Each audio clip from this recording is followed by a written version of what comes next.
Kita semua tahu bahwa sejak 2014 negara memiliki hutang 2.300 triliun warisan mantan SBY. Dan di akhir 2017 angka hutang negara menjadi 3.900 triliun atau meningkat 1.600 triliun. Dan sekarang 2019 angkanya naik lagi, kira-kira 2 kali lipat hutang 10 tahun SBY berkuasa sama dengan hutang negara 4 tahun terakhir ini. Pokoknya saya males deh meneruskannya. Yang penting katanya buat kepentingan bangsa dan negara. Hutang ini katanya ada yang dari BUMN Cina yang dipakai untuk pembiayaan proyek infrastruktur bergabung dengan BUMN Indonesia. Di sisi pembiayaan lokal, proyek tersebut di bridging finance, pinjaman proyek menggunakan uang dari bank plat merah. Efeknya bank plat merah kering uangnya karena juga harus menutupi setoran modal awal perusahaan. Kemudian kalau proyek infrastruktur semua dikerjakan BUMN, ternyata BUMN tersebut tidak untung-untung amat, malah buntung dan ada yang merugi hingga harus menjual aset. Maaf, dibuka video ini dengan rada misu-misu karena saya ini posisinya pendukung UKM yang di sisi kanan bawah dalam masalah ekonomi. Beda dengan state capitalism BUMN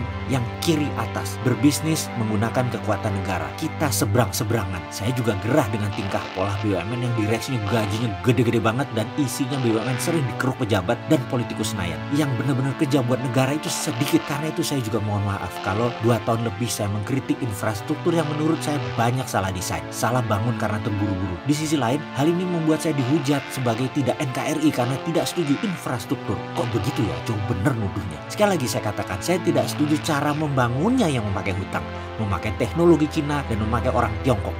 Clear saya mengatakan, berimbas ke sektor pembiayaan lain karena bank sesungguhnya adalah urat nadi ekonomi. Sektor kredit jadi turun rendah, growth-nya hanya 5%. Sektor industri yang biasa di atas pertumbuhan nasional untuk pertama kali dalam waktu yang lama, industri tumbuh di bawah pertumbuhan nasional. Karena itu saya melihat faktor ekonomi ini sebagai ancaman nasional atau nation threat. Saya jabarkan latar belakang dalil threat yang saya pakai. Saya pakai teori Lloyd yang rumusnya T sama dengan I kali C kali C kali V.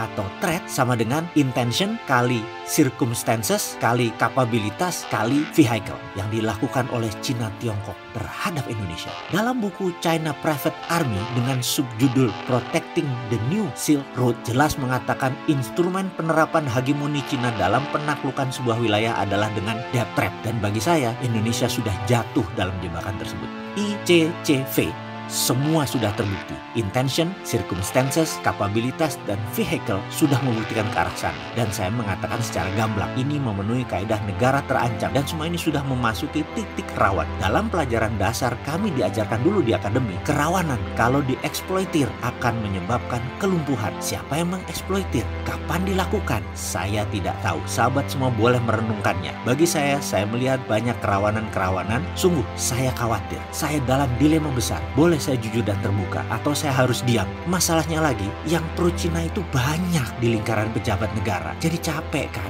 Karena dianggap pembicaraan kita ini mengancam mereka. Tidak, ini demi negara. Sekali lagi, karena itu rasanya tahun depan efeknya ekonomi Indonesia akan melakukan tight money policy. Uang ketat.